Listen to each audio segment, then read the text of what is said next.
ദ്രാവിഡ കക്ഷികൾ തമ്മിലുള്ള പോരാട്ടത്തിൽ മൂന്നാം കക്ഷിയായി ബി.ജെ.പി. എത്തിയതോടെ തമിഴ്നാട്ടിൽ ഇത്തവണ തെരഞ്ഞെടുപ്പിന് ആവേശമേറി. ദ്രാവിഡ മണ്ണിൽ ഹിന്ദുത്വ രാഷ്ട്രീയത്തിന്റെ വിത്ത് പാകിയ അണ്ണാമലൈ 100 മേനി കൊയ്തെടുക്കുമോ എന്നതാണ് രാഷ്ട്രീയ സസ്പെൻസ്. പുതുച്ചേരി ഉൾപ്പെടെ 40 സീറ്റും നേടുമെന്നാണ് ഇന്ത്യ മുന്നണിയുടെ അവകാശവാദം. ദ്രാവിഡ രാഷ്ട്രീയത്തിന് യോജിക്കും വിധത്തിൽ ഹിന്ദുത്വത്തെ പുതിയ പാത്രത്തിൽ പരീക്ഷിക്കുകയാണ് ഇത്തവണ അണ്ണാമലൈ. DMK നയിക്കുന്ന ഇന്ത്യ മുന്നണിയും അണ്ണാ DMKയും ബി.ജെ.പി. സഖ്യവും കളം നിറഞ്ഞതോടെ തമിഴ്നാട്ടിൽ ത്രികോണ മത്സരത്തിന്റെ പ്രതീതിയാണ്.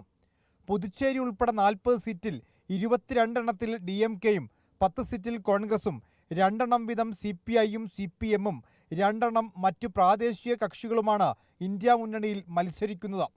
23 സീറ്റിലാണ് ബി.ജെ.പി. മത്സരിക്കുന്നത്. കൂടെ 9 ചെറു കക്ഷികളും.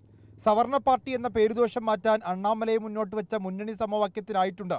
വാണിയാർ സമുദായത്തിൽ നിർണായക സ്വാധീനമുള്ള പട്ടാളി മക്കൾ കക്ഷിയെ കൂടെ കൂട്ടിയതും തേവർ സമുദായത്തെ ഒപ്പം കൂട്ടാൻ ജയലളിതയുടെ വിശ്വസ്തനായിരുന്ന ദിനകരനെ ബി.ജെ.പി. സഖ്യത്തിലാക്കിയതും അതിൻ്റെ ഭാഗമാണ്.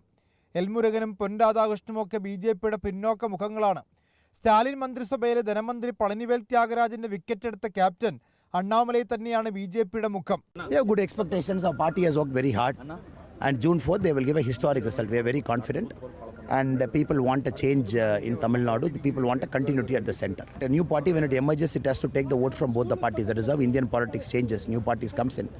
In Tamil Nadu, this election is for BJP, and June 4th will tell you that it's going to be a post-Dravidian era of politics.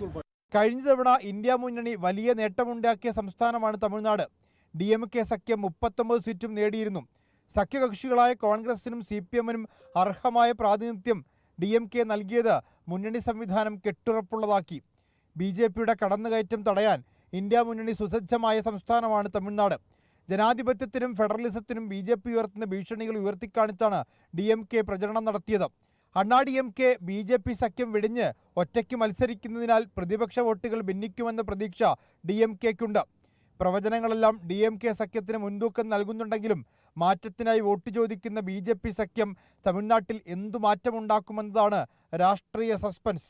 DMK Anna DMK പൊളിറ്റിക്സിലേക്ക് ബി.ജെ.പിയുടെ കടന്നുകയറ്റമാണ് ഇത്തവണത്തെ തമിഴ്നാട് രാഷ്ട്രീയത്തെ വ്യത്യസ്തമാക്കുന്നത്.